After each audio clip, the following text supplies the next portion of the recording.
एका छोट्या गावात शंभर नावाचा गोडसा मुलगा राहत होता. शंभर खूप चांगला आणि मदतीला तत्पर होता.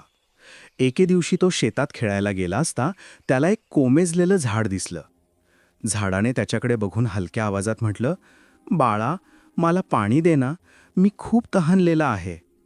शंभरला आश्चर्य वाटलं, पण त्याने लगेच आपली बाटली काढून झाडाला पाणी घातलं. दुसऱ्या दिवशी तो पुन्हा गेला तर झाड हिरवंगार झालं होतं आणि त्यावर सोनेरी फळं लटकत होती. झाडाने म्हटलं, "शंभर, तुझ्या दयाळूपणामुळे मी जादुई झाड बनलं आहे.